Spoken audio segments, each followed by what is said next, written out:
Olá, boa tarde. Agradeço a presença de todos. Hoje será o encontro do nosso Cinepet, que diz respeito a uma roda de debate sobre filmes e produções cinematográficas. E o PET é o programa de educação tutorial da PUC-Rio, de História.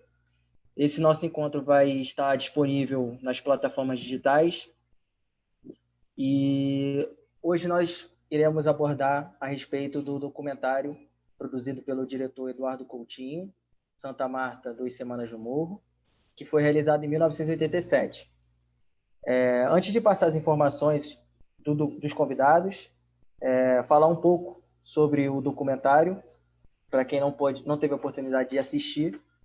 E numa pequena sinopse, podemos falar que Eduardo Coutinho e sua equipe passam 2 semanas na favela do Santa Marta, localizado na zona sul do Rio de Janeiro, mais especificamente em Botafogo.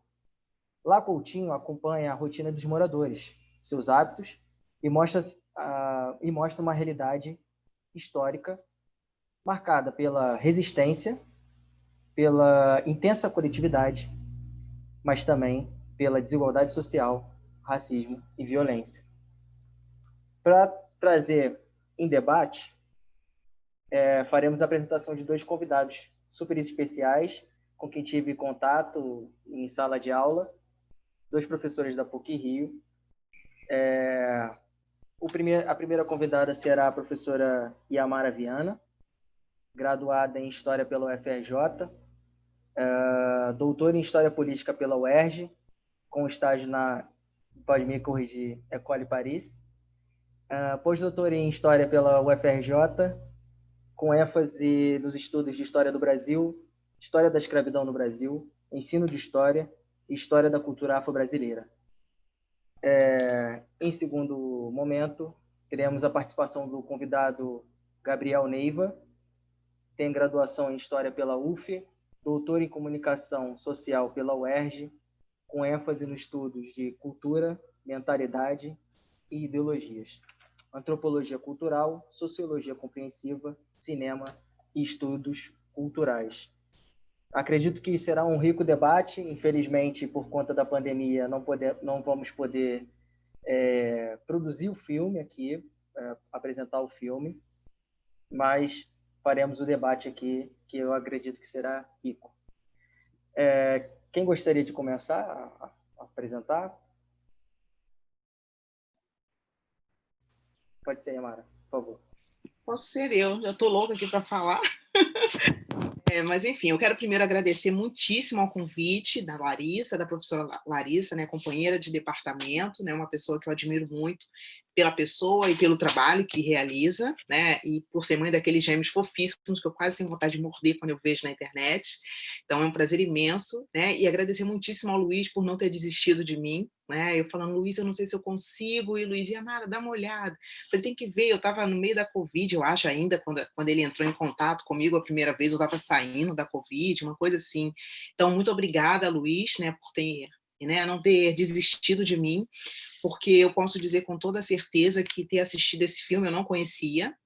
Então, eu assisti já 2 vezes, mas é muito forte, e é um filme que traz questões que dialogam diretamente, é claro, com a questão, né, das relações étnico-raciais, né, que eu tenho estudado, né, claro, numa associação direta com o passado que foi construído historicamente no Brasil, né, passado esse marcado por uma escravização de africanos e seus descendentes, né, a partir do século XVI especificamente, nessa chamada escravidão moderna, né, aonde são esses,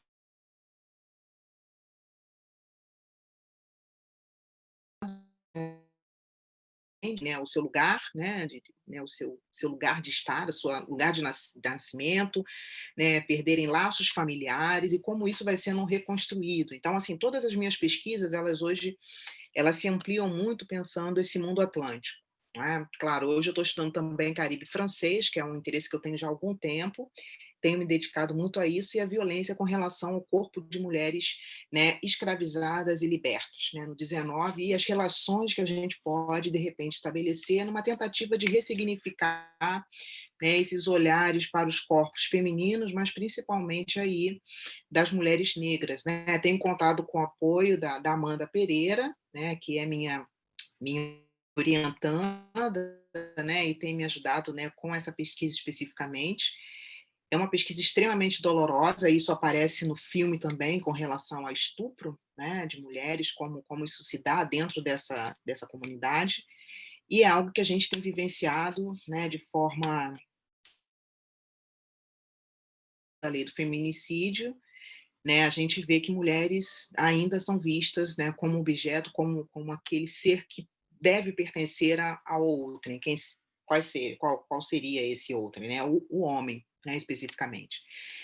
E por incrível que pareça, sempre que eu analiso os números, né, que eu estou sempre verificando isso, que é algo, né, que embora seja frio, nos permite fazer uma, uma leitura e uma análise qualitativa desses números, né, quando a gente começa a cruzar diferentes fontes, e principalmente a literatura, a historiografia, a gente começa a perceber, né, o quanto isso é significativo na sociedade hoje. Então, essa forma como a sociedade brasileira foi construída ao longo dos séculos, tendo aí por base a, a, a escravização de africanos e seus descendentes, eu acho que em medida colaborou para o que nós temos hoje, não só nas favelas, né, como o Luiz bem destacou, Luiz Gustavo, né, a questão do racismo, a questão da desigualdade social, né, a questão do feminicídio. Isso tem se agravado agora com a pandemia. Nós temos, né, para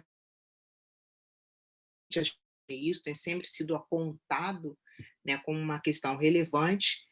Mas é interessante a gente perceber, né, como alguns historiadores destacam, né, a presença desse passado no nosso presente, né? E de que forma isso foi construído na nossa sociedade. Então, assim, falar, né, da Santa Marta, e falar desse documentário, né, falar de um morro, né, que se chama Dona Marta, e aí a gente vai vendo as conexões históricas, né?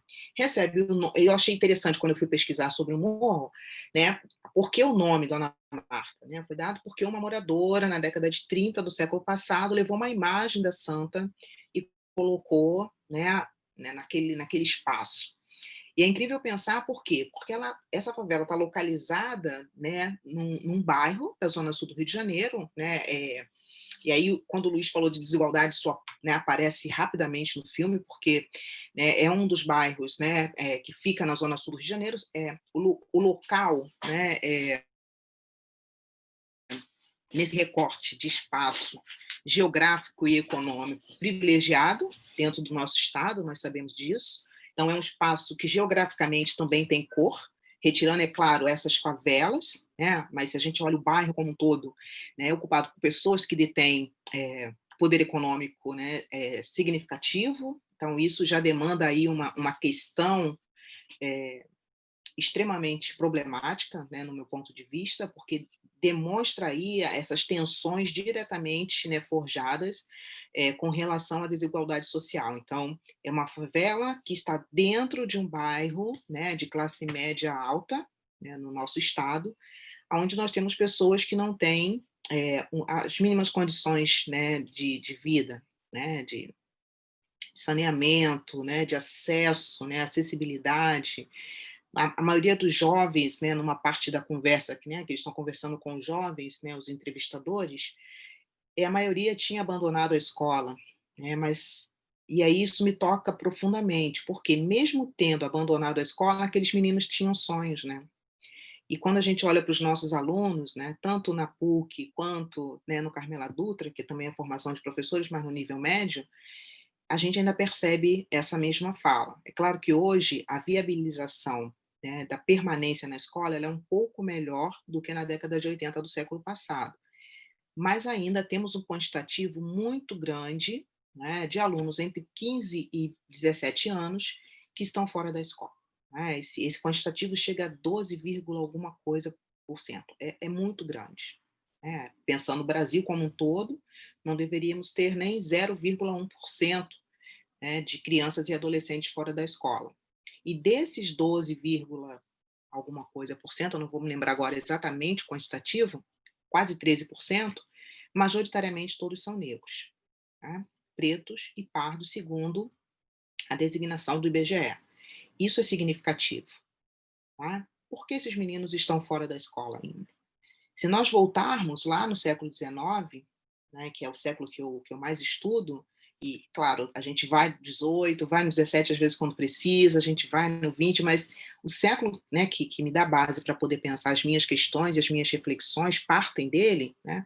O século XIX, a gente tem aí a formação de indivíduos que vêm desse mundo, né, da escravidão, que, pela lei de 37, de 1837, não poderiam adentrar as escolas, o espaço oficial da educação, mas eles estão aprendendo, eles estão tendo, de alguma forma, e isso a gente ainda precisamos de mais estudos e mais pesquisas, mas já temos alguns, né, pesquisadores, né, sobre, principalmente aí pesquisando quais eram os professores, né, negros ou que vinham desse mundo da escravidão. Uma dessas personagens, Maria Firmina, né, que já é mais conhecida do público, né, porque filha de ex-escrava, no meados do século XIX, autodidata, né, vai ser concursada lá numa cidadezinha do Maranhão, no interior do Maranhão, e quando se aposenta, né, cria uma escola mista, né, para meninos e meninas.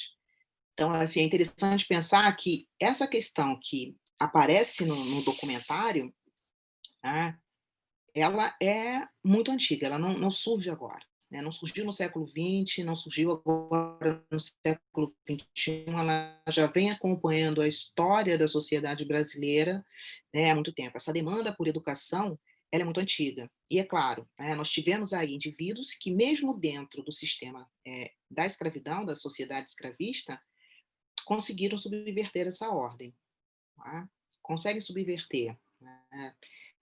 Quem já me conhece, quem é meu aluno, sabe da carta dos Libertos de Pati de Alferes, que eu amo, que é uma carta riquíssima, né? Já escrevemos sobre ela, e ela nos remete justamente a várias dessas questões. Né? São ex-escravizados que escrevem uma carta, para quem não conhece, para Rui Barbosa. O documento se encontra na Casa Rui Barbosa, né? Está lá no acervo, faz parte desse acervo, e esses ex-escravizados escrevem e exigem educação filhos. Então, a gente vê que essa demanda, ela é muito antiga. E quando, né, por que eu comecei pela educação? Né? Porque é uma questão que me atravessa diretamente. Né? Eu acredito na educação como transformadora, e nesse sentido, né, pensar a educação em todos os níveis, tá? Inclusive nesse aqui, que nós estamos. É por meio da educação que vocês estão, né, do contato com a história, do contato com o ensino de história, com a pesquisa de história, que vocês estão desenvolvendo habilidades muito específicas, conhecimentos e saberes muito específicos para atuarem dentro do campo da história. E a partir desse contato, né, que vocês estão tendo o privilégio de ter, né, com a Larissa, com a professora Larissa, vocês vão pensar o que vocês querem realmente pesquisar. Só não dá para separar, desagregar o ofício de professor do ofício de pesquisador. Para quem me conhece também sabe que eu sempre falo isso. É impossível um bom professor não ser pesquisador. Todo professor é pesquisador. Ele vai falar, mas eu vou fazer uma aula de 50 minutos e tem que pesquisar assim. E aquele que tenta não fazer isso, né, eu já tenho acompanhado várias turmas, desde que eu atuei na UERJ como substituta, alguns anos atrás, ainda no mestrado, a gente consegue perceber que aquele aluno que faz muito rapidamente a sua aula, somente para tentar ter, né, a nota, a diferença é gigantesca, né? Se nós compararmos com aquele que vai se dedicar, vai pesquisar, vai estudar, e ele vai conseguir realizar uma boa aula. Então, não tem como a gente dissociar. Agora, eu aponto e começo pela educação para falar do documentário, porque a educação perpassa todos os outros pontos que esse documentário traz. Então, ele vai falar de diferentes saberes populares, né, pelo que a minha leitura, né, o documentário traz uma questão que eu acho muito legal, que costura todo o documentário, que é o lúdico, né, que é a música. E como esse lúdico, né, que é cantado pelas pessoas que moram na favela, como eles apresentam a visão, né, eu acho privilegiada, de quem está de dentro, né, a visão de quem está lá dentro. Né? Então, não é aquele outro que está olhando, pesquisando e falando. Eu não sei se estão ouvindo, eu acho que o vizinho está fazendo obra aqui, né? Não tenho criança, infelizmente, mas tem vizinho fazendo obra. Não está atrapalhando?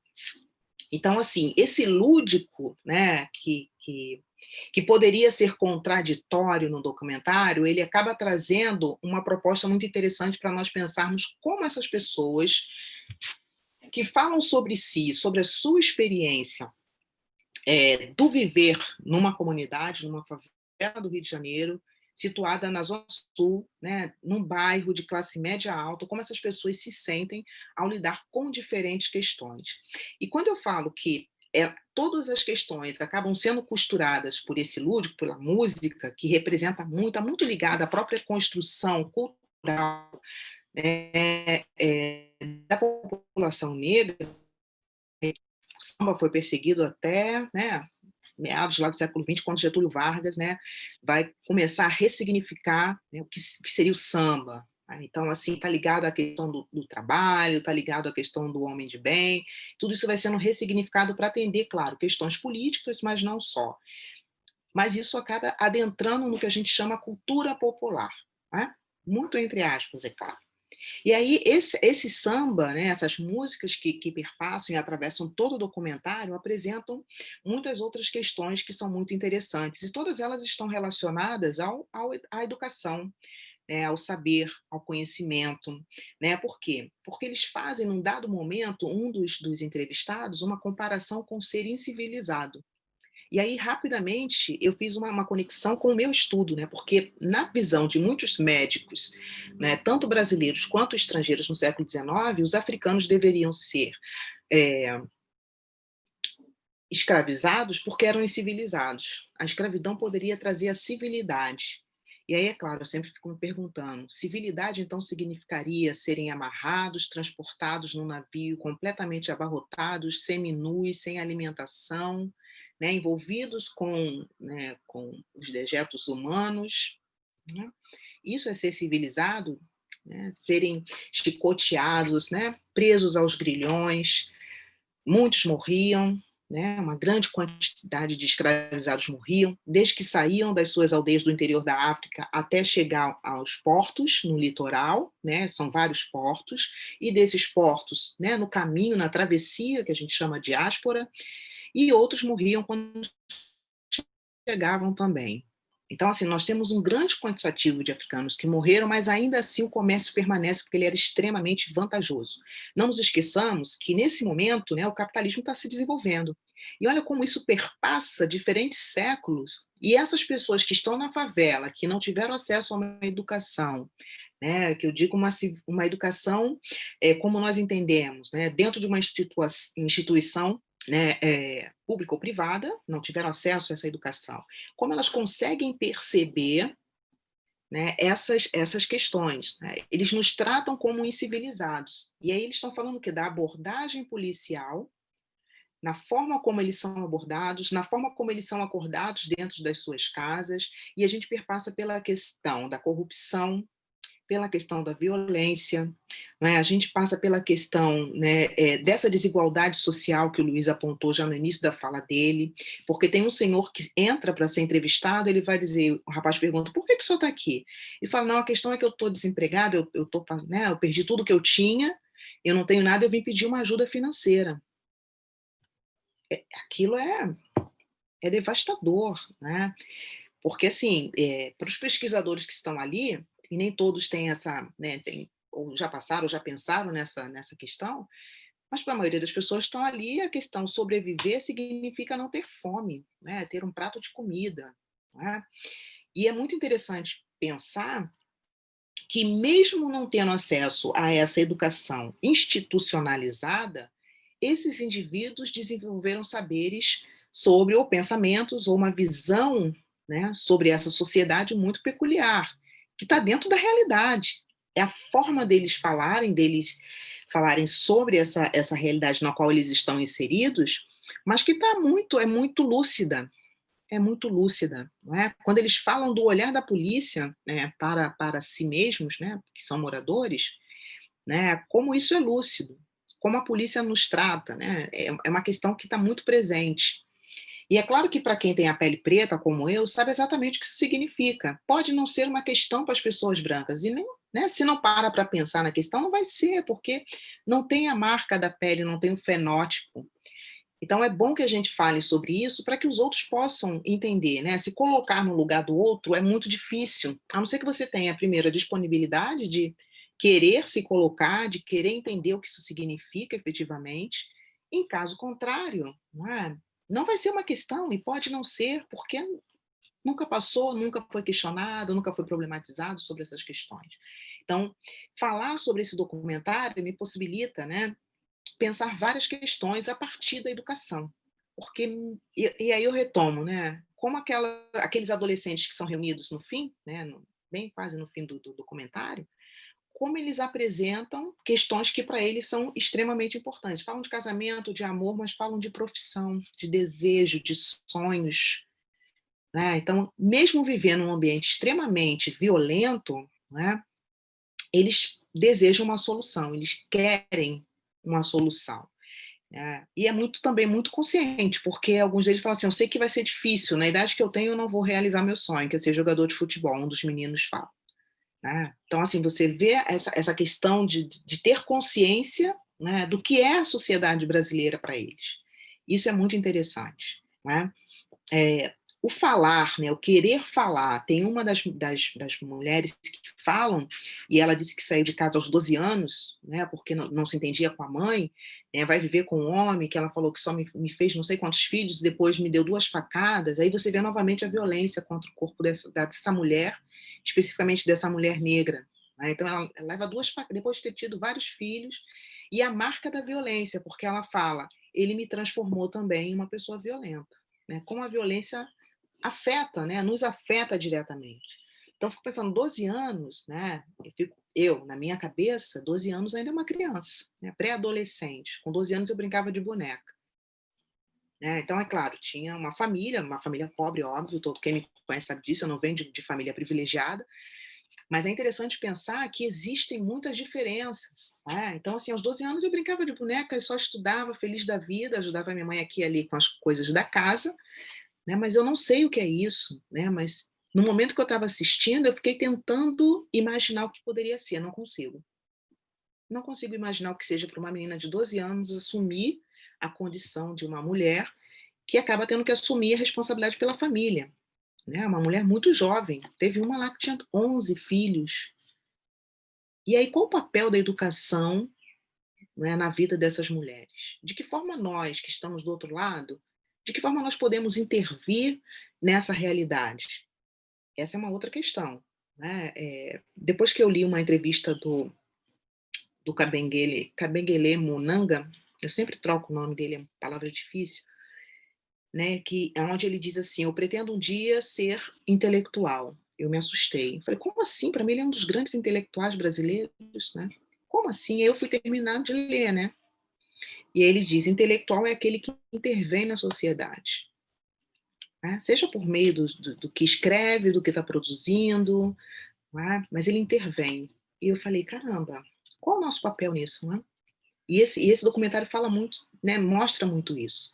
Essa mulher, né, que saiu de casa aos 12 anos, o que me impressionou muito na fala dela foi toda a trajetória, claro, a violência, mas no final ela falou assim, mas já acabou? E aí o rapaz fala, não, depende de você fica à vontade, se você quiser. Ela, eu quero falar. Sabe? De repente ela nunca tinha tido oportunidade de ser ouvida. Isso me tocou bastante, porque a violência cala. A violência nos cala. Não é? Se a gente fala, o Luiz também levantou a questão do racismo presente no filme, no documentário. O racismo cala. Ou quando, né, aquela pessoa que acaba sendo vítima do racismo, quando ela fala, a fala ela é desmoralizada, ela né, não tem crédito, né, não é, enfim, não recebe a atenção que deveria receber. E não sei, coincidência ou não, ontem, né, eu só pude assistir hoje, mas quem puder assistir, eu acho que vale super a pena. Foi uma matéria do Fantástico, onde nós tivemos uma colega nossa, a Inaê, né, que apresenta uma fala fantástica, o Silvio Almeida também, que estuda e fala sobre racismo estrutural, né, ele também participou.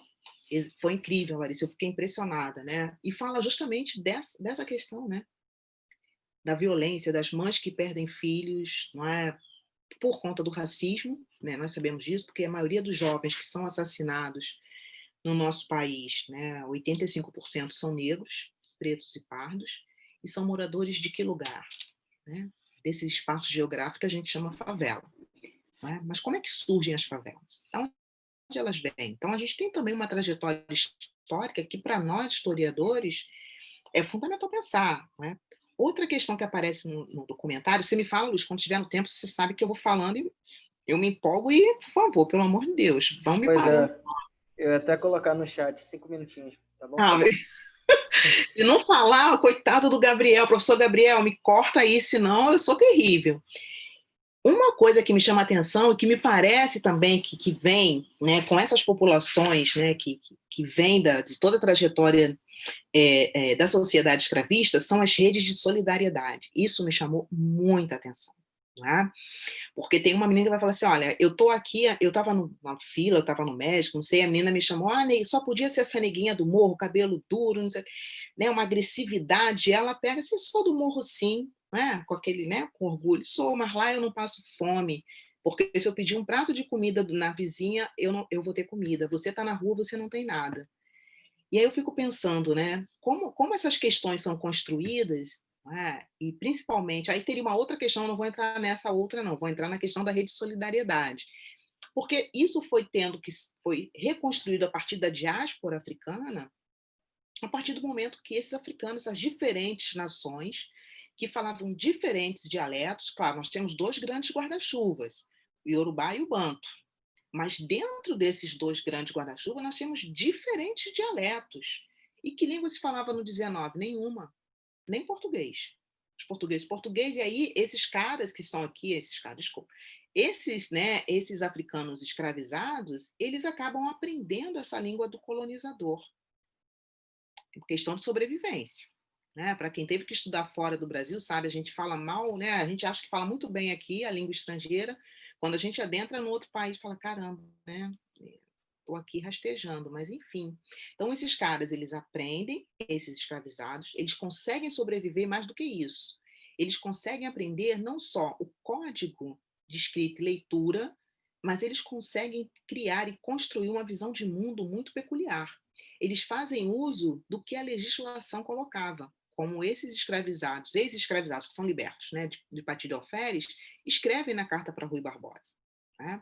Então, eles vão exigir, né, que os 5% que foram dados lá com a questão da lei de 28 de setembro de 1871, né, ela deveria ser, os 5% deveria ser aplicado na educação dos seus filhos, porque eles sabiam que o mundo estava mudando, a sociedade está se transformando. E eles não pedem, eles exigem. Isso é muito interessante. Uma questão, por que isso não aparece nos livros didáticos ainda? Será que isso poderia ser um objeto transformador das diferentes visões que temos com relação aos negros na sociedade brasileira? Porque nessa entrevista de ontem, né, por isso que eu falei coincidência ou não, na verdade eu acho que não, né, aparece justamente isso. A maioria desses soldados, né, dos praças que estão na polícia civil e militar, são negros, pretos e pardos. Quem está no alto escalão, né, geralmente são brancos. E aí a gente começa a pensar justamente, espera aí, tem alguma coisa, mas aí e aí entra a educação novamente. Eu comecei pela educação, eu vou terminar por ela. Né? Como é que esses indivíduos se veem dentro dessa sociedade, da nossa sociedade? Porque eles não conseguem se identificar com aquele outro, embora também venham, né, majoritariamente também vêm das classes menos abastadas, né, mas eles, quando né, entram naquele uniforme, eles estão comprando a visão da instituição. E aí, quando o Silvio Almeida fala desse racismo estrutural e diferencia do institucional, a gente consegue perceber a partir desse documentário, que felizmente, né, vocês me convidaram para participar, porque eu fiquei muito feliz de ter assistido, eu vou utilizar nas minhas aulas, fantástico, né? Mas a gente consegue perceber também que isso é uma construção, né, que chega até nós. E qual o nosso papel? Né?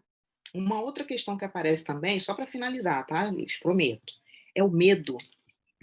E aí a gente pensa, né? Os caras que estavam na senzala, os escravizados, né, eles tinham medo, né? medo da surra, o medo do chicote, o medo do tronco, o medo do pelourinho, o medo da morte, da doença. E essas redes de solidariedade foram construídas a partir da diáspora justamente para tentar amenizar todo esse sofrimento. Hoje nós conseguimos ver isso nas entrelinhas das fontes. Nas entrelinhas. Então, você lê um documento, e aí, quando a gente vai cruzando os documentos, a gente consegue perceber, é claro, porque eles não estavam escrevendo essa documentação. Né? Mas, por exemplo, o médico que eu pesquiso, ele vai ser direto em algumas questões, vai dizer, olha, a mulher africana, ela não precisa de muito cuidado na hora do parto, não. Por quê? Sendo africana, ela é incivilizada não sente dor. Claro, ele é claro dessa forma, como poucos médicos são, sem nenhum milímetro. E ele vai dizer para o senhor, você não pode se dar o luxo, nesse momento, de perder nem a mãe, nem o filho, são propriedades. Por quê? Ele está escrevendo no momento de tráfico ilegal. No momento de tráfico ilegal, o preço do escravizado sobe. E aí as dificuldades de se adquirir escravizados também, né, crescem, né, substancialmente. Então, nesse sentido, o proprietário não pode se dar o luxo de perder nenhum escravizado. Muito pelo contrário, tem que estimular que aquelas escravizadas tivessem filho, uma vez que elas não queriam ter filhos. É claro, elas não queriam ver os seus filhos. Para quem é mãe, eu acho que é mais fácil até de entender isso, né? Eu entendo, claro, por uma questão óbvia, mas você não quer que o seu filho sofra, você não quer que o seu filho... E essas mulheres, é claro, não queriam que seus filhos também nascessem numa sociedade escravista, que seriam escravos. E aí ele ensina o proprietário como estimular que essas mulheres engravidassem. Então tem todo um projeto, né, voltado para a manutenção dessa escravidão, embora o tráfico houvesse sido, né, terminado em 31. E aí, claro, não vai funcionar e temos uma nova lei em 50.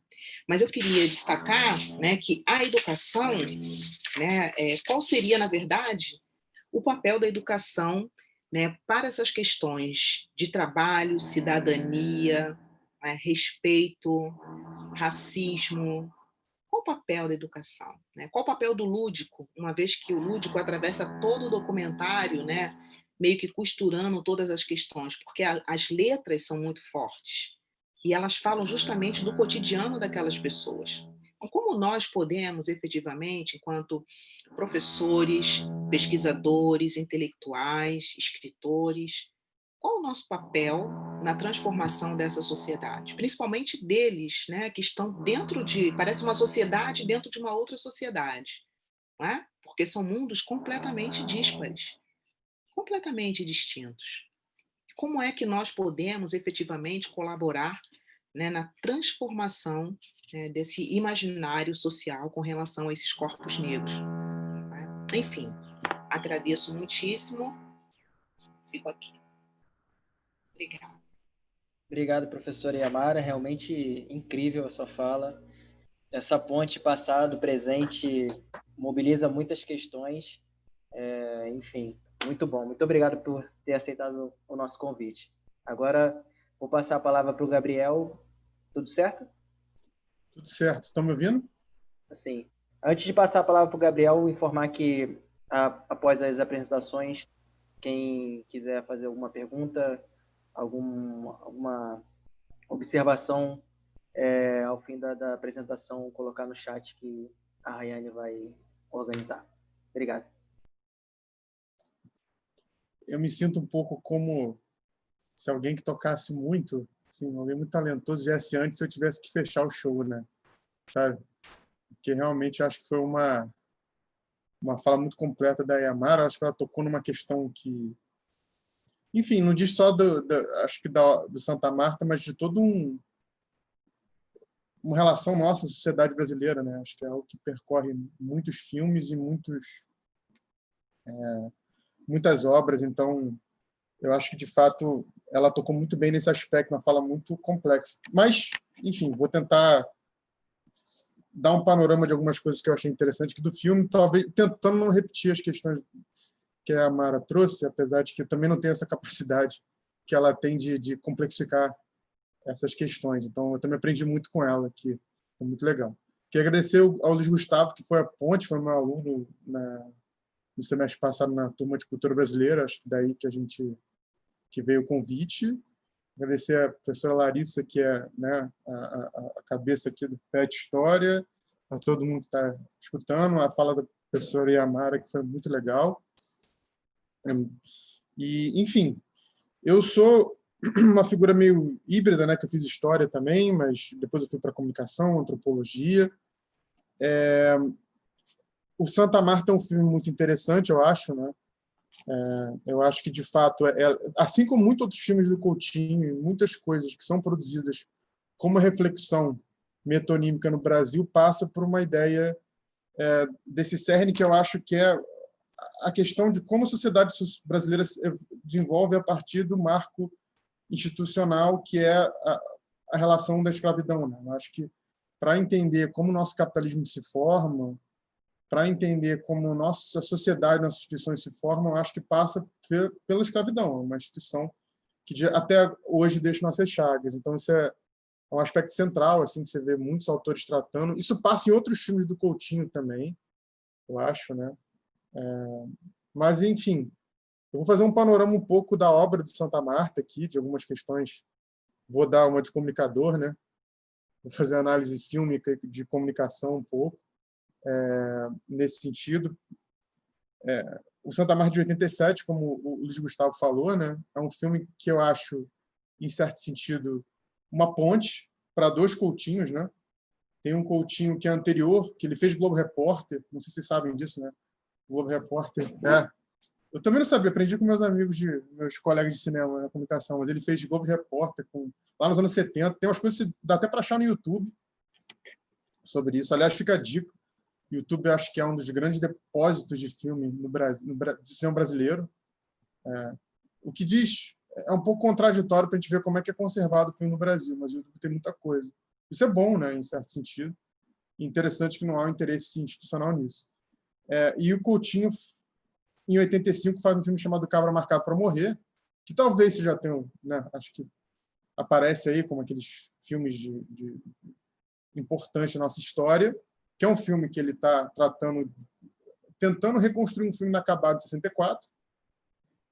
O Santa Marta é interessante porque o Cabra Marcado para Morrer, em certo sentido, ele é um final, né? Ele está, de alguma forma, tratando de uma questão passada, pensando nesse momento agora de abertura democrática. O Santa Marta, eu acho que é uma ponte para um tipo de filme que ele está construindo, que eu acho que também casa com o que a Yamara está falando, que é o estilo Coutinho, em certo âmbito, de poder produzir uma espécie de coral de vozes, né? Ou seja, de dar voz para as pessoas produzirem uma narrativa sobre aquela temática, o lugar que eles estão falando. Então, Santa Marta, eu acho que é, em certo sentido, o primeiro momento que o Coutinho está produzindo esse tipo de filme que depois, provavelmente, se vocês gostam do Coutinho, vocês viram narrativas ou estratégias fílmicas parecidas, como no Santo Forte, que é um filme que é também passado em favela, o Babilônia 2000, o Edifício Master, né, que são clássicos, né? Eu acho que talvez... enfim, todos estão no YouTube, aliás, fica a dica. Se vocês não assistiram, muitos dos filmes do Coutinho estão no YouTube. Que é você criar uma espécie de coral para que aquelas pessoas pudessem falar sobre sua narrativa. Esse lugar de escuta do Coutinho, eu acho que é muito legal, assim, né? Porque o documentário do cinema brasileiro foi muito produzido, em certo sentido, anteriormente, como uma espécie de tese sociológica sobre o Brasil, né? Coisas muito legais foram produzidas, mas parecia haver uma distância do intelectual e, geralmente, do documentarista, o cara de classe média, geralmente, enfim, branco, de classe média, que está produzindo um documentário, que, na verdade, não é tão diferente do próprio Coutinho, se a gente for pensar no sentido de formação. E tem muita coisa maravilhosa, não estou falando que foi produzido antes não é ruim, nem nada do tipo, mas, de alguma forma, o Coutinho está tentando produzir um cinema de conversa, né? Um cinema que ele abre o sentido para poder escutar as pessoas, sem ter uma tese fechada, necessariamente, como se produzia documentários do cinema novo, documentários até anteriores do Brasil. Então, acho muito interessante isso do Santa Marta, que é um primeiro passo para isso, né? Para esse olhar de poder falar sobre as pessoas. Então, em certo sentido, eu acho que isso casa com uma ideia que é muito historiográfica dessa produção de um relato, né? E aí, olhando para a gente, num momento agora atual, o que o Coutinho produz, em certo sentido, é uma memória sobre o momento histórico do Rio de Janeiro, sobre o momento histórico da própria favela, sobre o momento histórico, sobre a questão que acho que perpassa tudo isso, que é a questão dessas relações raciais dentro daquele microcosmos, e como isso diz, e como isso é uma metonímia sobre o Brasil. Eu acho que, nesse sentido, é muito interessante pensar nesse aspecto, né?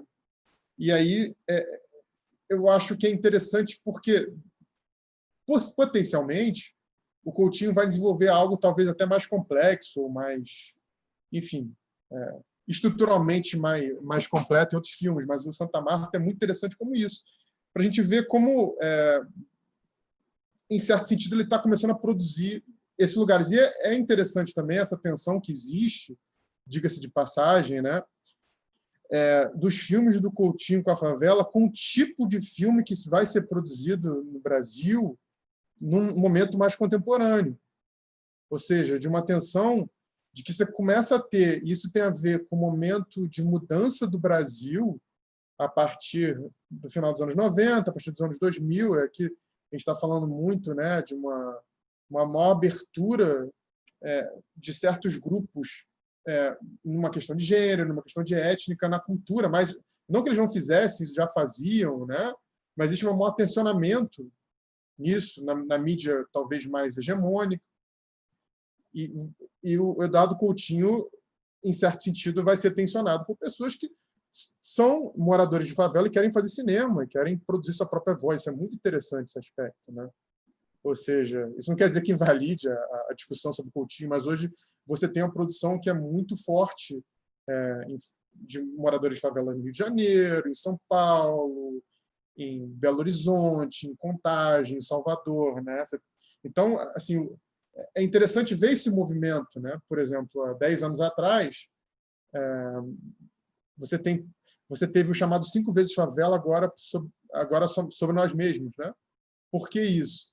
Porque antes, nos anos 60, alguns expoentes do cinema novo, o Leon Hirschman, o Joaquim Pedro, o Cacá Diegues, o Miguel Borges e alguém que eu esqueci, depois eu vou procurar aqui, fizeram o filme 5 vezes favela.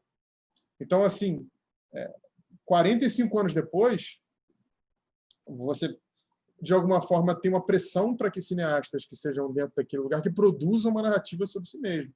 Então, o Coutinho está nesse limite. Tem coisas sendo produzidas na periferia de Contagem, por exemplo, produtoras, uma coisa muito forte, né, que está até fora de um certo eixo São Paulo e Rio de Janeiro, né, coisas em Salvador, em Pernambuco, e dentro de uma periferia, dentro de uma ideia que está fora desse senso comum, assim, né? Ou seja, São Paulo, Minas Gerais, Rio de Janeiro, classe média, branca, nananana.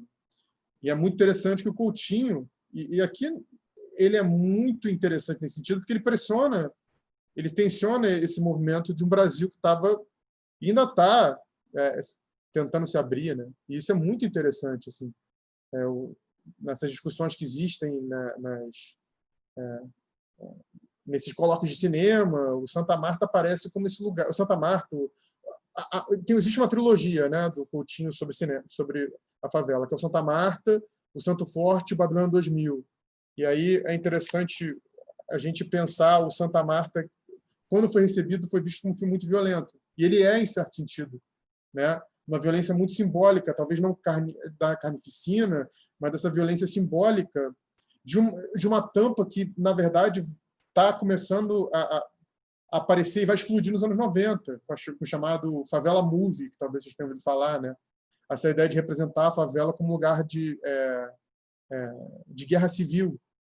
Então, assim, isso está começando a aparecer ali em 87, né? Aquelas falas com a polícia, aquelas falas da violência, que não está só no tráfico, mas está numa violência estrutural, né? que é racial, geralmente da população negra dentro daqueles lugares, e todo aquele aspecto está dentro daquele microcosmos que é o Santa Marta, dessa cidade, né, que depois vai, por exemplo, explodir em lugares, em filmes que vocês provavelmente já viram, como Ônibus 174, Notícia de uma Guerra Particular, né? Então você vai, por exemplo, comparar o Notícia de uma Guerra Particular e o Santa Marta, parece que o Santa Marta é um preâmbulo para o Notícia de uma Guerra Particular, né? Que aquilo ali surgia, né? Depois o Notícia de uma Guerra Particular, um filme de 60 minutos sobre, parece que a favela é só tráfico, só desgraça, né? Não que não seja uma coisa importante falar sobre isso.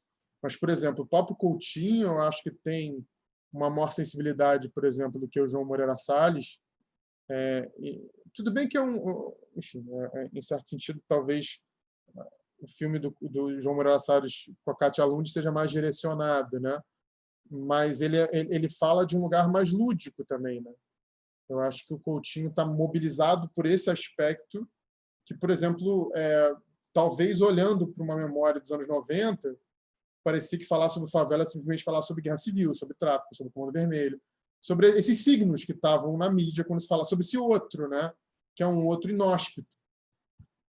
Não que o cotidiano não seja violento, mas você vê uma certa mudança. Eu acho que o Coutinho, em certo sentido, ele também, eu acho que é um filme de passagem por esses vários aspectos, né?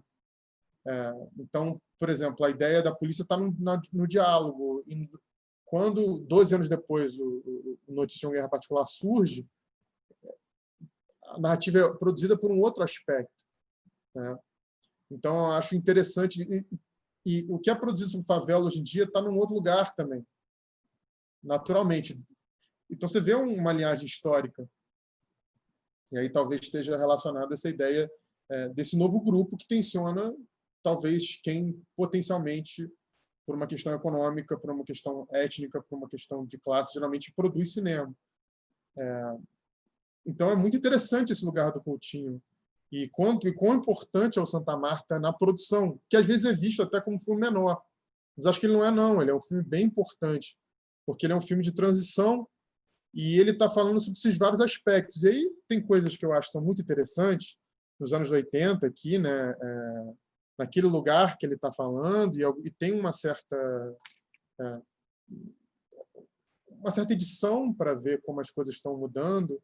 Como, por exemplo, eu acho que é uma questão central no filme, tanto na própria feitura do filme, quanto na narrativa, que é o lugar da associação de moradores.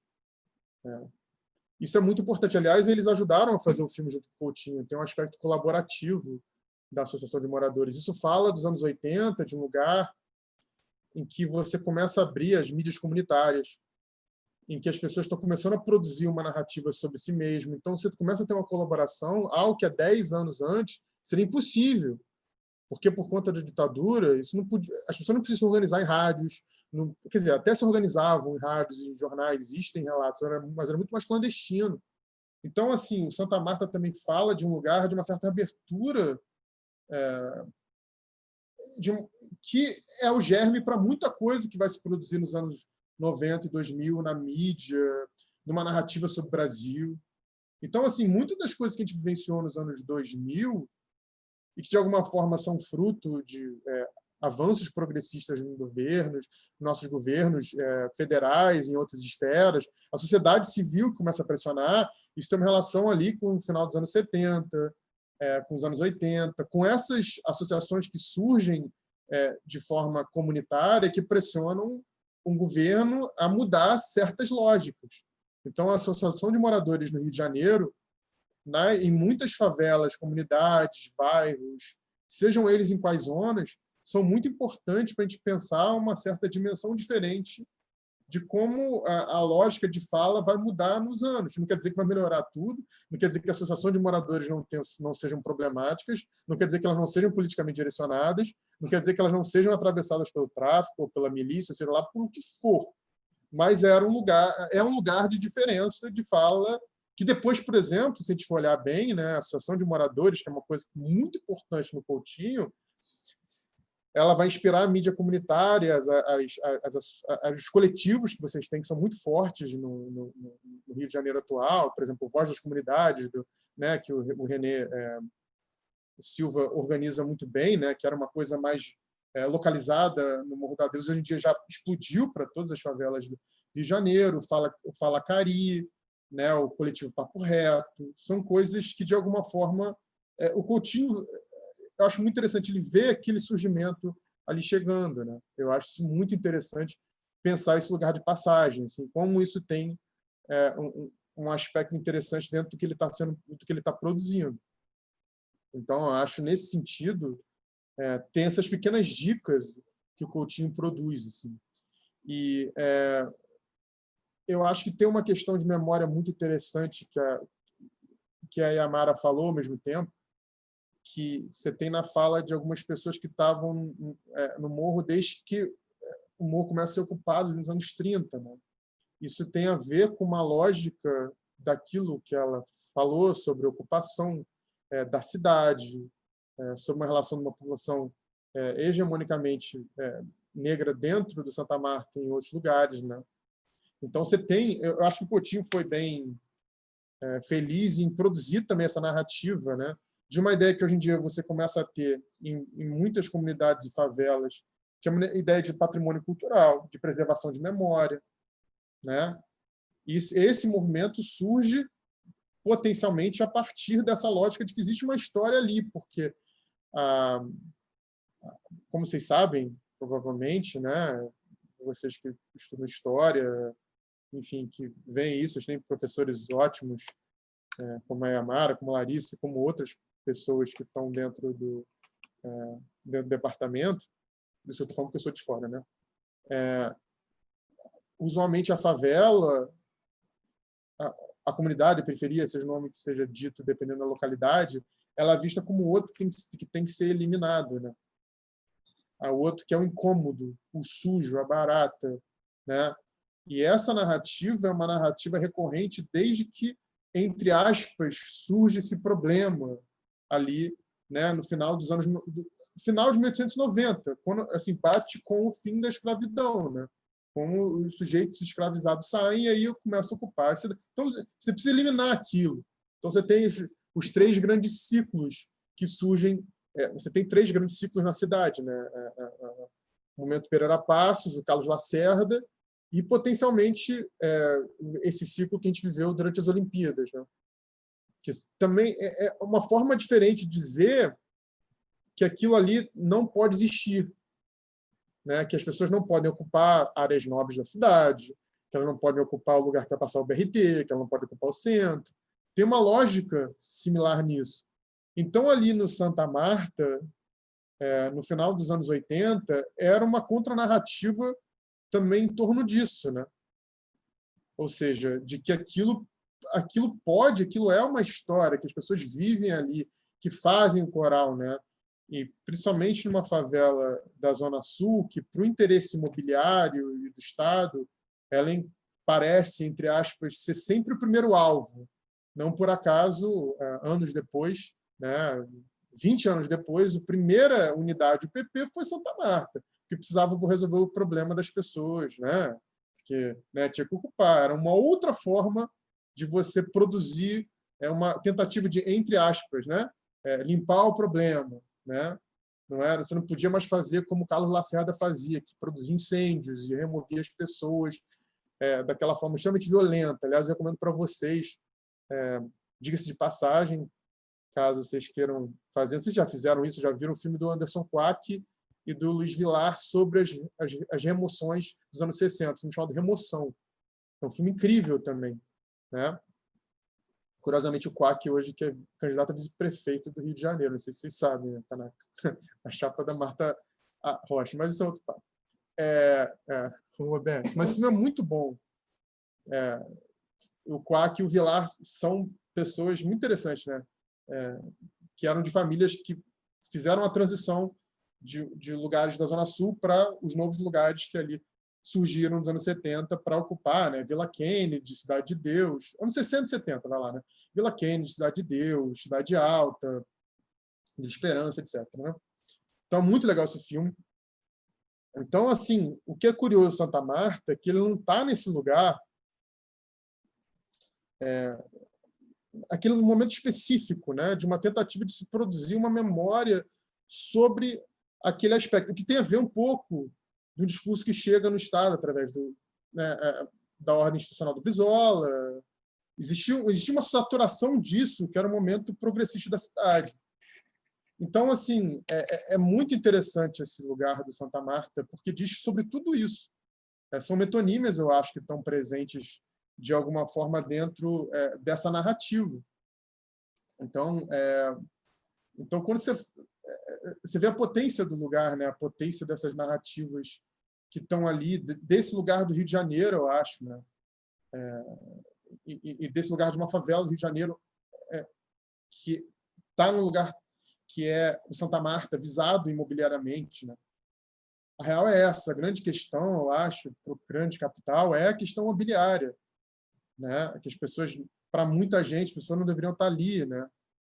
Porque elas não são, elas não deveriam estar ali, porque imagina, né? Como é que elas ocupam aqueles lugares, né? Sabe aquela coisa que a gente vê no certo senso comum, extremamente racista e etnocêntrico do dia a dia, né? Como é que pode as pessoas ocuparem um Vidigal, né?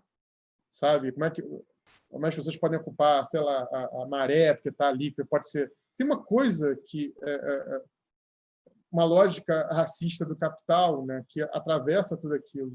Então, por exemplo, um filme sobre o PP estaria num outro sentido, né?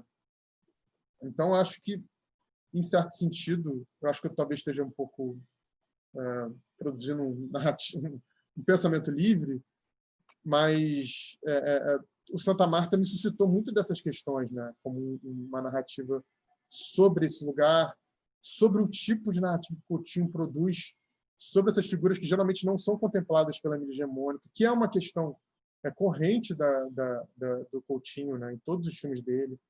São os peões, são sindicalistas depois, na memória sindicalistas dos anos 2000, né? Com os peões, que é um filme importante também. É o pessoal do teatro, são os jovens que vão... o último filme dele, não sei se vocês viram, né? Primeiras Histórias, né? Os jovens das escolas públicas do Rio de Janeiro. Tem uma certa ótica de produzir uma narrativa que está fora de um lugar de sempre, né? Eu acho que o Coutinho ele tensiona isso, ele tensionou tanto a ponto de que pessoas, por exemplo, cineastas da própria favela quiseram tomar e produzir essa própria narrativa. Então isso é muito bonito de alguma forma também, né? Eu acho que Santa Marta e o Coutinho, eu acho, ficou muito agradado com esse movimento, tanto que depois ele vai para outros pontos também, né? Vai falar sobre os lugares. Então, enfim, eu acho que eu estourei meu tempo. Ainda tem tempo? Só para acabar, considerações finais? Eu estourei? Não, você ainda tem tempo ainda. Tem tempo? Tá. Meio que alguns minutos, eu acho, né? Do meu cálculo aqui. Não, você pode encerrar 4h10. Tá. Legal. Pensei que eu tinha 20 minutos. Tá bom, tem isso. Beleza. Então, por exemplo, o Coutinho posteriormente vai fazer, isso é uma dica para vocês, né? Ele foi um dos articuladores da TV Pinel, né? A TV Pinel produzia uma narrativa e é interessante, o Coutinho não dirige, ele faz um workshop para as pessoas que estavam dentro do Instituto produzirem alguma coisa sobre aquilo mesmo. Então, assim, eu acho o Santa Marta muito interessante nesse sentido, como ponto de partida para o que o Coutinho vai produzir.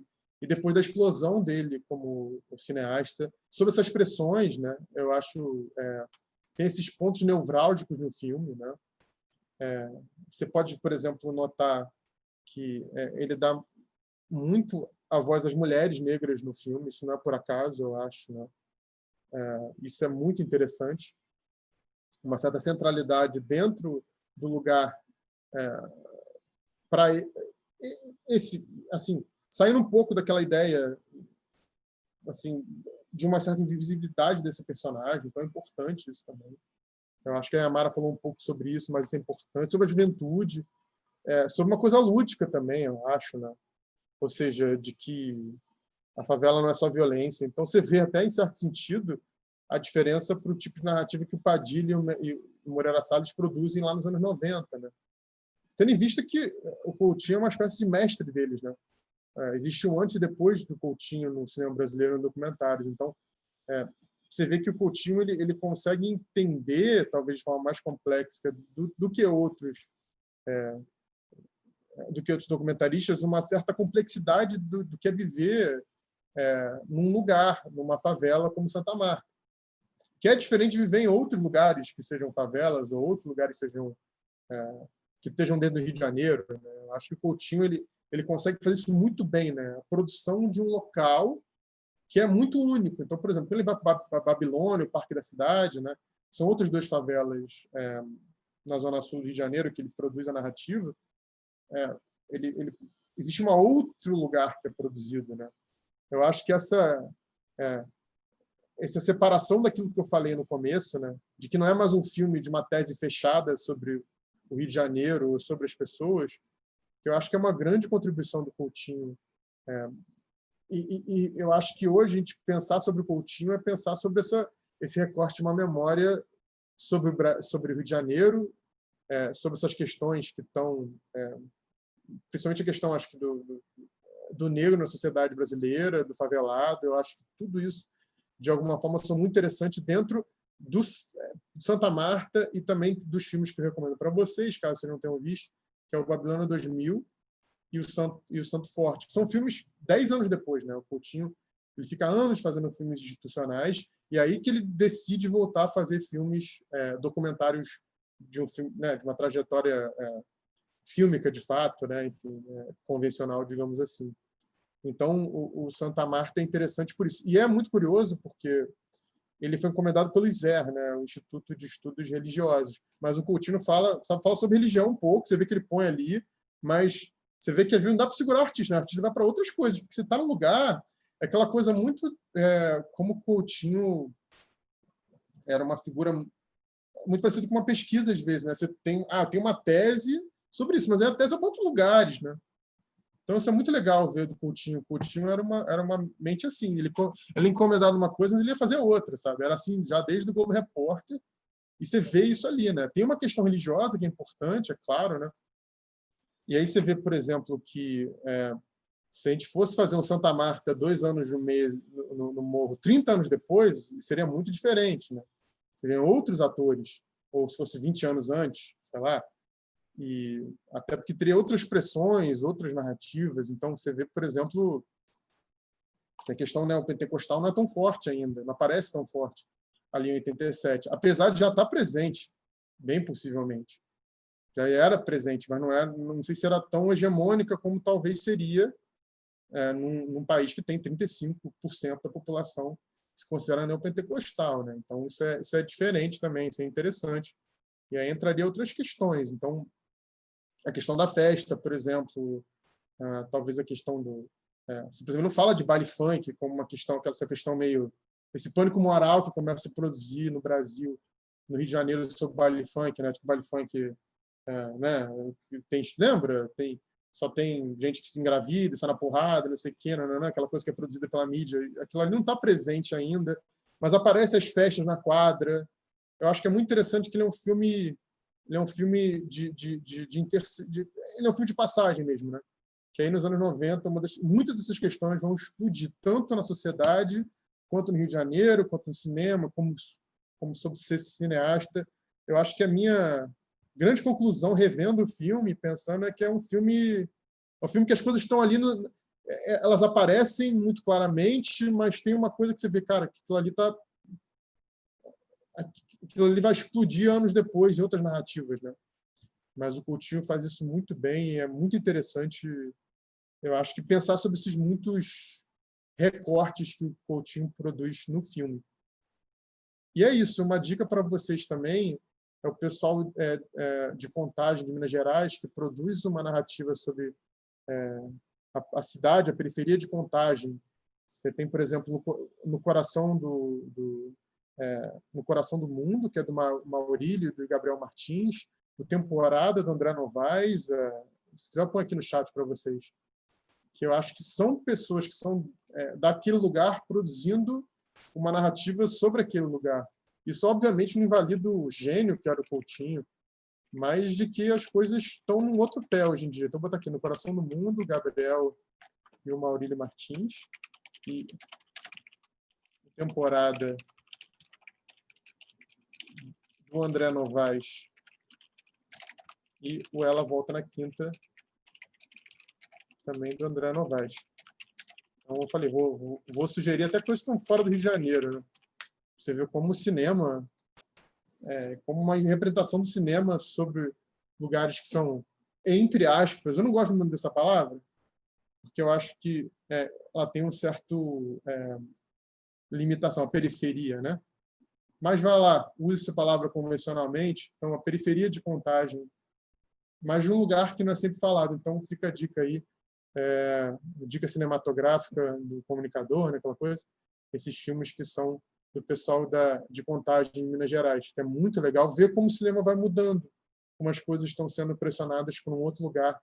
E isso mostra uma mudança de sociedade, mesmo que a gente esteja nesse momento muito difícil, né, de vivência, né, gente? A verdade é essa também, né? Mas isso também é fruto de uma pressão progressista desses grupos. Isso também é uma reação, né?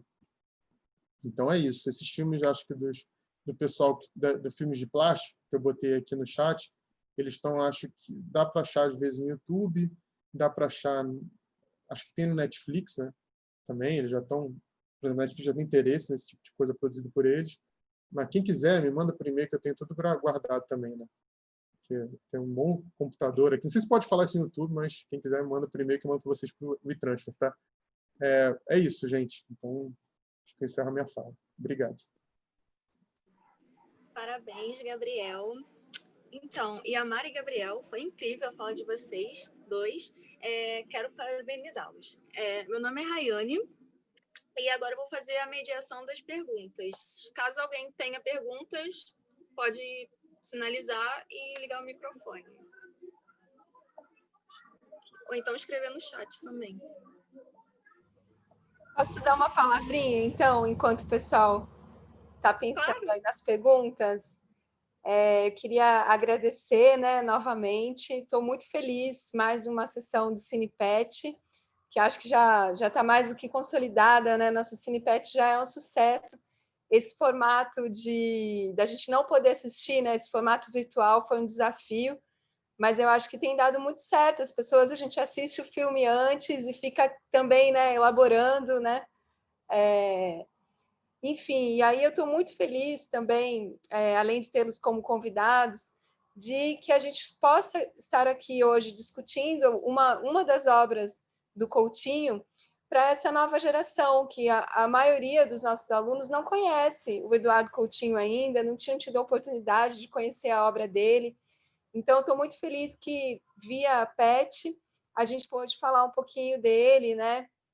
Muito bacana a fala do Gabriel também, porque trouxe mais da obra dele, mais informações, conectou. Estou aqui com a minha cabeça também, assim, pensando assim, nossa, que legal seria a gente fazer um curso sobre cinema e favela a partir da perspectiva da história também, né? Que eu acho que falta esse olhar, né? Muito, né? Na nossa produção historiográfica também. Acho que os historiadores ainda são muito tímidos para falar desse tema. Uma pena que o Rômulo não esteja aqui, que ele é uma figura importante também, né, para pensar essa produção. E para mim veio muito forte. Eu também não conhecia esse documentário, eu conheci o Santo Forte. Então, para mim, a minha impressão é que o Santa Mata, esses 15 dias foram um laboratório para ele depois desenvolver o Santo Forte, né? Seria bacana até saber mais, né, como é que foi essa relação entre os dois filmes. Mas, para mim, eu acho que o Coutinho ele se transformou num grande pensador do período da redemocratização. Porque não só o Santa Marta, em 87, né, eu acho que eu queria pegar um pouco por aí. O que significa, né, ele subir o morro ali, naquele momento, quer dizer, às vésperas de uma Constituição, da nossa Carta Cidadã, o que estava mudando, o que era o fim daquele regime militar, por que ele resolve subir o morro ali naquele período, né, naquele contexto, e a gente pensar nas concepções de cidadania. Para mim veio muito forte, né? Quer dizer, ele além de tudo, dele desmistificar, né? Quer dizer, ele tirar, fazer essa provocação de levar para a gente os moradores da favela e ver que ali não são brutalizados, não são animais que estão ali, né? Não são objetos, não são bandidos. Quer dizer, todo o trabalho que ele faz de revelar para as próprias classes médias, né? Para quem assiste o cinema brasileiro, revelar quem são esses moradores da favela, né? Mas ele vai mais além, ele mostra como eles são sujeitos, né? Sujeitos da história que esses moradores estão construindo ali naquele momento. Então, essa questão, né, quando os moradores vão lá e ele pergunta: o que você quer? Por que você está aqui? E como a Yamara deu alguns exemplos, né, e tem um deles que fala assim: olha, eu estou com a minha papelada quase toda em dia, só me falta o RG. Você pode me fazer alguma coisa em relação a isso? Então, várias demandas por direito, aquilo está explodindo, né, por demandas por cidadania. Né? Aquela mulher muito firme quando ela fala assim: olha, é muito bom vocês estarem aqui, vocês têm que filmar, mas não pode ficar só nisso. Vocês têm que trazer um resultado para a gente. Né? É muito importante. Quer dizer, como eles estão ali sedentos por democracia, né? As classes populares. E esse é um olhar que, infelizmente, a nossa historiografia brasileira ainda não chegou ainda, né? O Eduardo Coutinho estava anos-luz dos historiadores. E eu acho que da própria sociologia, da antropologia, de pensar, né, de fato, aqueles moradores da favela como sujeitos de direitos, né? Lutadores por direitos, aqueles que necessitam, né, e que são também dignos de direitos, né? Eu acho que isso é importante. Então, eu acho muito legal o Coutinho como as obras do Coutinho para a gente pensar esse momento específico da redemocratização. Porque depois de 87 vem a obra dele, a Teia da Memória, que para mim é muito impactante e que era um filme que eu queria discutir, inclusive com a Yamara, né? Há muito tempo eu queria fazer esse convite, quem sabe a gente tem uma próxima oportunidade, porque ele está lá em 88 falando do movimento negro, ele vai para um colégio, ele vai para uma escola para FEBEM é São Paulo, né? Não sei como chama, para um reformatório, e começa a entrevistar esses meninos, né? Então, é um retrato da redemocratização, Teia de Memória. Então, também é um convite para que vocês possam assistir. E fiquei pensando também no Coutinho, né? Eu acho que para quem se interessa por história oral, eu acho que o Coutinho, para mim, ele é a minha grande referência. Eu aprendi um pouco a fazer história oral assistindo os documentários do Coutinho, desde lá do Cabra Marcado para Morrer. Então, para vocês que estão interessados também em fazer entrevistas, né, a gente estava falando até no evento do PET, na pesquisa que a gente tem sobre o bairro da Gávea, né, e seu entorno, como é que a gente faz para chegar na Rocinha, né? Então, eu acho que o Coutinho é nossa grande inspiração, né, para que a nossa pesquisa que a gente faz sobre o bairro chegue nos moradores e que a gente possa começar a fazer esse trabalho de memória com os moradores da Rocinha. Eu acho fundamental a gente ouvir o Coutinho, ver como é que o Coutinho fazia, né, que era isso, assim, fala, a gente quer te ouvir, né, o que você tem para falar? E deixar sem um questionário, né, ouvindo o Gabriel, me veio muito forte aquele documentário Vira Mundo, que eu também passo muito nos cursos de Brasil 4, né, que foi feito pelos sociólogos, né, que tem um valor inestimável também, eu acho, muito rico, mas você vê claramente ali um questionário sendo aplicado ali nos migrantes, né? Então, e aí a diferença com o Coutinho é gritante. Então, eu queria fazer esses comentários e também não queria deixar de falar, não sei se vocês podem comentar alguma coisa sobre isso, Yamara, talvez. Tem uma fala que também me tocou muito, que é daquela moradora que saiu de casa aos 12 anos, quando ela fala assim, olha, quando vem também os paraíbas, né, os paraíbas chegam aqui, eu ri muito, porque é horrível, né? Assim, os paraíbas chegam aqui achando que são brancos, Eles vêm do inferno e acham que são brancos e vêm aqui, são metidos aqui, né? Vêm aqui em cima da gente. Queria que vocês comentassem um pouco também, se for possível, um pouco como é que aparecem essas hierarquias raciais no documentário, né? Como que elas são reproduzidas também, enfim. Eu acho que ali é um prato cheio para a gente pensar nisso, né? Só essa questão, já falei demais. E aí, passo a palavra para quem tiver perguntas. Obrigada. Posso falar sobre essa questão, Larissa? Que eu também, você lembrou agora de um ponto que é chave. Na verdade, o próprio projeto do Estado Imperial de embranquecimento da população, né, a gente já vê muito antes de existir um projeto político, mas voltado para isso, né, que começa a surgir muito antes. Né? Essa hierarquização das cores, né, vai sendo moldada a partir do momento que a miscigenação, né, e nós sabemos que ela se deu por meio da violência, do estupro de muitas mulheres, né, quando ela começa a ficar um pouco mais complexa. Então, começa a se tornar bem mais complexa essa miscigenação e essa hierarquização das cores começa a surgir. Então, quando aquela mulher menciona essa questão, né, isso fica muito claro. Né? Então, existe essa hierarquização de quem é mais claro, né, porque ela fala, eles estão achando, estão vindo lá do inferno e estão se achando, né, o máximo aqui, e estão ocupando o nosso espaço. Né? Quer dizer, eles são iguais a nós.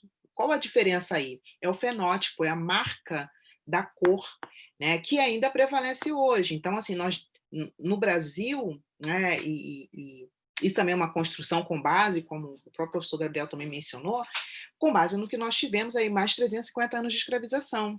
Né? Esse tentar se afastar da África, né, o máximo possível. Né? Tudo que vem da África é incivilizado, é feio, é mal cheiroso, não é capaz intelectualmente, né, tem pouca cognição, enfim. Então, toda essa construção, né, com relação a esses corpos negros, africanos e crioulos, vai se perpetuar de tal forma a se refletir na sociedade atual. Então, ter a pele mais clara, ainda que não seja branco, significa ter um status melhor, porque nós, por exemplo, adentramos em alguns espaços de trabalho, não vemos negros.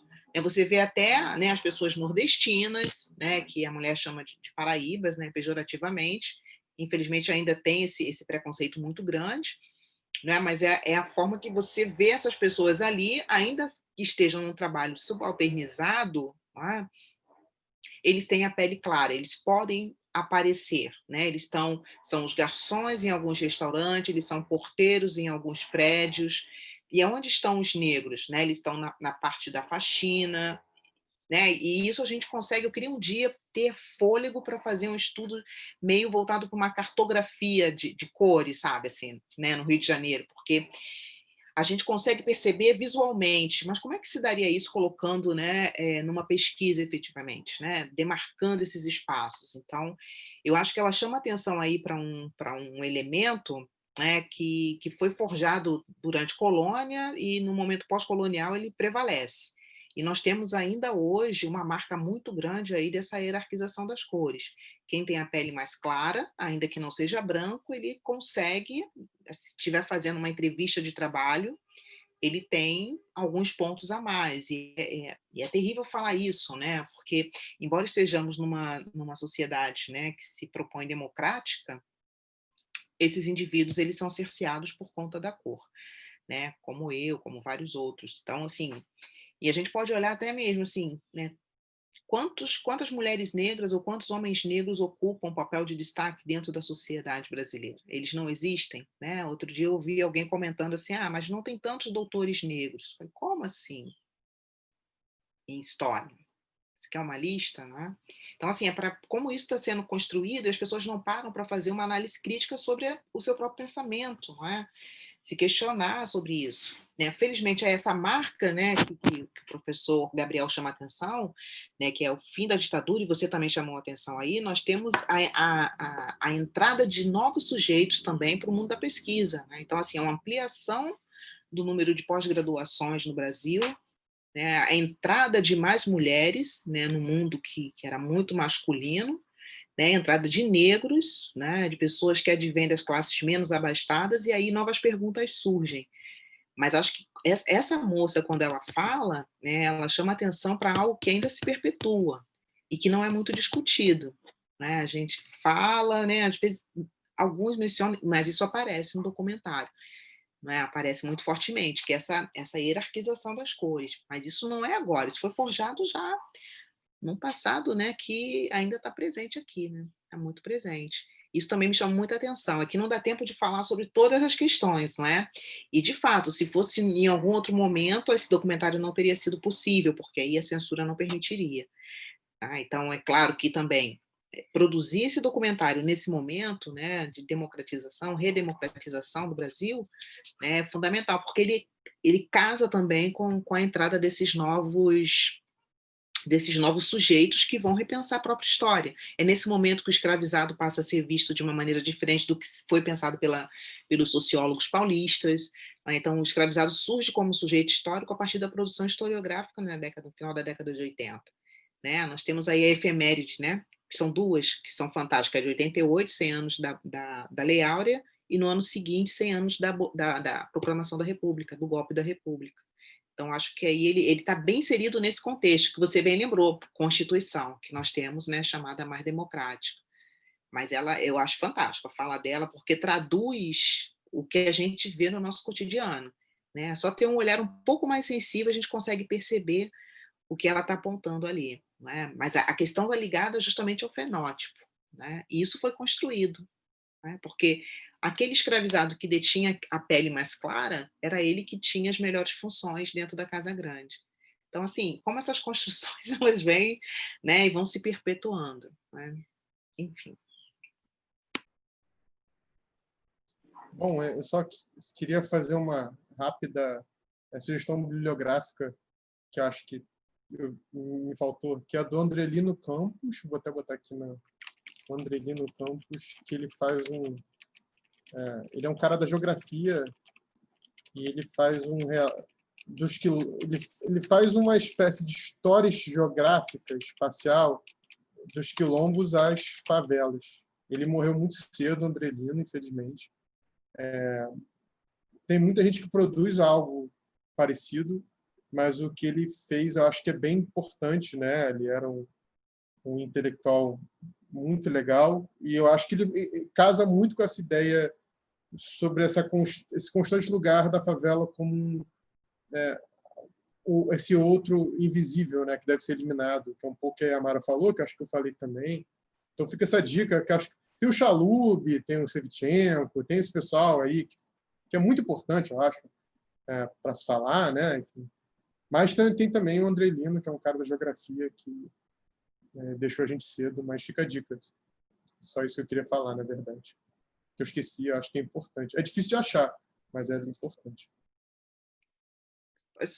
Só mais um, eu posso? Que eu lembrei agora de uma fala, o Gabriel teve uma fala que eu achei fantástica, que é a disputa de espaço. Não é a questão, por exemplo, nós tivemos o Quilombo do Leblon, que ninguém mais, assim, claro, tem um trabalho do Eduardo Silva, fantástico, né, as Camélias do Leblon, mas foi totalmente apagado. Essa disputa pelas memórias, né, que o Gabriel muito bem mencionou, é algo que a gente também visualiza hoje. Né? Então, assim, está garantido na Constituição brasileira, né, que as terras dos remanescentes de Quilombo deveriam receber a titulação. Né? No momento que isso fosse registrado, o Estado tinha que garantir isso para essas pessoas. Mas quais foram realmente, né, quais os remanescentes de quilombos que têm essa documentação? São pouquíssimos no Brasil, são quase 5.000, né, territórios, né, de remanescentes quilombolas que nós temos no Brasil hoje, mas são pouquíssimos que conseguiram a titulação, mesmo tendo a garantia na letra da lei. Aí entra essa questão que o professor Gabriel mencionou, que eu vejo como uma disputa muito grande. Por quê? Quem é que vai querer, né, um grande quilombo, né, na zona sul do Rio de Janeiro? Né? Então, eles foram literalmente retirados. Então, tem essa disputa aí que o próprio capitalismo, né, acaba impondo isso, que é um lugar que hoje tem um grande valor, né, por metro quadrado. Então, não cabe na concepção capitalista, né, desse pequeno grupo, né, que tem o poder econômico-político nas mãos, não vão dar. Essa documentação, esse acesso né, a garantia do acesso a esse território não chega a essas pessoas, né? Não chega mesmo. Então, é claro, por exemplo, a gente vê Bracuí, está lá em Angra dos Reis, distante, que nós já fizemos uma aula lá, né, há algum tempo. E aí a gente fica pensando, mas está lá em Angra, mesmo assim também foi território de disputa, porque uma boa parte virou um condomínio de luxo. Então, assim, imaginem pensar, não é, esses territórios, né, na zona sul do Rio de Janeiro. Se a gente pensa quilombo, né, eu me lembrei agora do quilombo do Leblon, que foi uma grande referência, do lado ali da corte, né, quase nas barbas do imperador, né, que fazia festas até de madrugada, né, o chefe da polícia ia lá reclamar, e o imperador dizia, não, deixa os caras lá, eles estão tranquilos, né, meio que fazendo vistas grossas, não é? E estavam ali. E quem era o dono daquele território que plantava as tais das camélias, né, como forma de financiar esqueci o nome, gente, é cansaço. Financiar a liberdade, né, para os escravizados. Era um português, né, dono de uma loja, né, de loja de malas importantíssima que tinha no centro do Rio. Então, assim, e é muito interessante pensar todas essas vinculações, né, essas sociabilidades que foram sendo construídas. Então, assim, não eram só quilombolas, negros, africanos e seus descendentes. Existiam também portugueses brancos que fizeram parte desse processo. Isso é importante falar. E aí eu chamo mais uma vez a atenção de como esse tipo de conhecimento, que já está produzido já há muito tempo, desde a década de 80 do século passado, como ele é relevante para se ressignificar os olhares para os corpos negros hoje. Então, isso tem que chegar, isso tem que romper, né, a barreira da academia, isso tem que chegar nas escolas, isso tem que estar presente nos livros didáticos, tem que ser falado, porque a maneira como os nossos jovens se veem, como eles estão vendo, ou como os futuros policiais vão ver esses outros jovens que eles vão ter que, né, cercear no seu cotidiano, isso pode mudar completamente, né, as atitudes, as ações com relação, né, a essa população, né? Porque, de uma forma ou de outra, são esses policiais, esses que estão na rua, que estão na ponta, né, de ação, como foi falado ontem na reportagem do Fantástico, que a Inaê participou, eles também são negros, né? A grande maioria. Né? Por quê? Porque, como a Inaê bem destacou, achei fantástica a fala dela.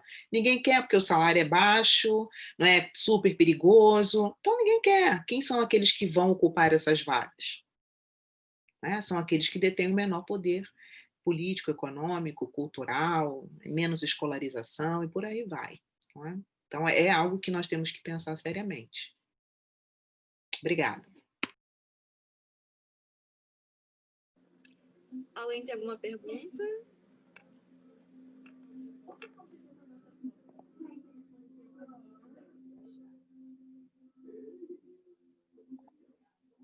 Pode falar, Luiz. Então, eu fiquei muito feliz em poder estar participando desse evento aqui sobre o documentário, porque eu sou nascido e criado no Santa Marta. Eu assisti, inclusive, esse documentário com meus pais e me veio muito essa questão do nordestino, porque os meus pais são nordestinos e eles vieram nessa migração, né? E aí é perceptível essa disputa de espaço, né? De fala, da questão do emprego, da questão até da montagem do barraco. Então, a galera ali realmente é um conflito muito complicado. E me vem também outra questão, aí é mais uma observação, né? Esse documentário ele mostra o Marcinho VP, que foi um traficante bem conhecido na época e tal, que vai vir a ser, né? Inclusive acho que o Caco Barcelos faz um livro sobre ele, que até pesquisar aqui o nome, Abusado, o dono do Morro Dona Marta. Então é um livro super conhecido também. E aí eu não tinha identificado, não sabia quem era. E aí o meu pai, ele foi amigo de infância, assim, colega de infância, que tem convívio ali. Ele falou assim, esse cara aí é o Marcinho VP. Eu falei assim, quê? Como assim? Aí, enfim. E aí a própria fala do Marcinho VP é marcante, né? Ele fala assim, o trabalho que eles querem dar pra gente é um trabalho que a gente não quer. Eu queria ser desenhista profissional. Se eu não conseguir, eu sou pobre, não tenho o que fazer. E aí, em outro momento, ele fala assim, e aí casa com a fala da própria Yamara, Fantástico. né? Que ele fala assim, para a gente não tem dinheiro, é difícil fazer uma faculdade. Por que não fazer uma faculdade? Por que não fazer uma faculdade para a gente que é pobre? E aí casa na a própria fala da questão da educação da Yamara, que aí é a falta de incentivo, que aí leva a todas essas consequências, essas problemáticas que a favela produz, né? Enfim. E realmente é muito conflito, há muito conflito entre a pessoa que é o negro e a pessoa que é nordestina, e aí esse problema da identificação, né? Nossa, muito legal. Eu não sabia que era o Marcinho VP falando, mas a fala dele é muito forte, né? E a questão, porque assim, a universidade não foi criada para os pobres, né? Quando foi criada, quando o Dom João chega aqui, né? É criada a Faculdade de Medicina do Rio e de Salvador para atender os poucos filhos da elite, né? Então, assim, é muito interessante pensar isso, né? E aquele menino assim que tinha o sonho de ser desenhista, quer dizer, se ele tivesse tido a oportunidade de estudar, ele não teria se tornado provavelmente o Marcinho VP. Então isso é muito impactante, né? Que o Estado prefere construir cadeias do que construir escolas. É inaceitável, na verdade. Para mim, inaceitável. Né? Porque você olha ali, é um jovem cheio de esperança, com expectativa, que quer ser desenhista, mas ele é lúcido, né? Porque ele fala, eu sou pobre, eu sei que isso pode não acontecer. Eu sou pobre, porque mesmo, por exemplo, né? Para quem fez, né? Eu fiz Universidade Federal. Mesmo estudando numa universidade federal, você tem gasto com passagem, você tem gasto com alimentação, você tem gasto com vestimenta, você tem gasto com xerox, porque livro não dá, estudante não compra livro, né? Pelo menos eu, certo? É muito caro, é muito caro. Então, o acesso ao conhecimento também ele está restringido, né? A questão da própria classe. Então, é uma questão importante. Nossa, eu fiquei impressionada, eu não tinha identificado, não, muito forte. E ele é lúcido, com aquela, sabe, é um jovem. Ele sabe, eu sei que eu sou pobre. Meu sonho é esse, mas eu sei que com o que eu vejo, eu posso não conseguir, não consegue, sabe? É triste ver isso, sabe? É muito triste, muito impactante, assim, para mim é doloroso ver, porque a educação ela pode realmente transformar. E aí eu fico pensando, se ele tivesse tido a oportunidade de entrar numa escola, de ter feito uma universidade, nós não teríamos tido o Marcinho VP. Com certeza não.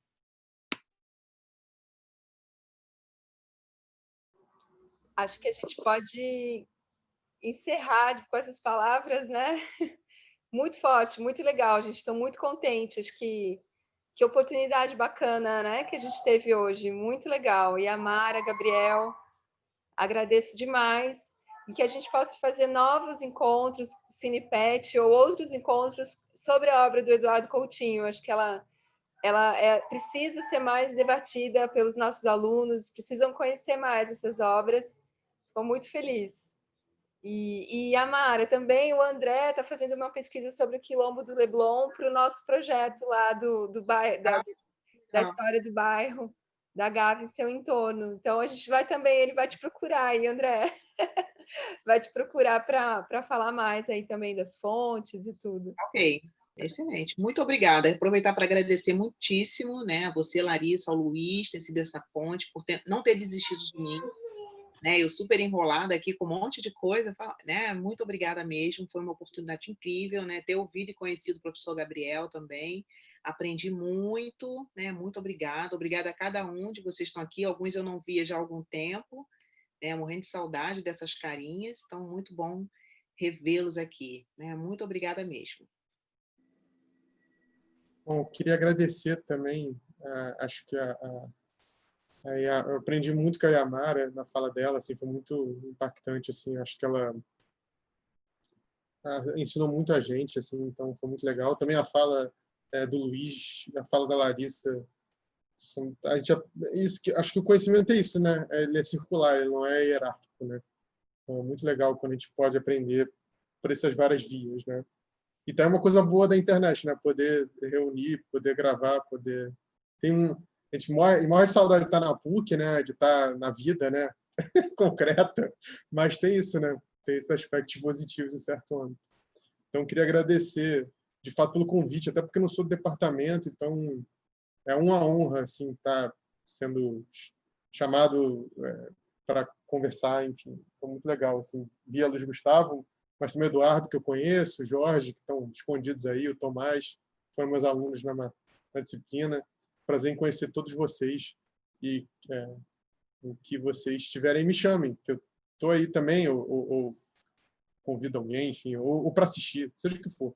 Tá bom? Agradecer vocês. E vocês Gabriel, estejam bem-vindos também. A gente já te conheceu agora, a gente só vai te alugar agora. Não dá essa brecha, não, que a gente não... Ó, laça você aí no PET. Eu já estou pensando aqui na residência pedagógica, nas aulas de licenciatura, já... Não, e vocês vão... E é via dupla, né? Vocês também esperem convites, assim. A gente se organizar nisso, tá bom? Mas eu adorei, assim, de fato. Muito obrigado, assim, pela sua oportunidade. É isso. Ganhei um beijo aqui agora do Leon, que do nada.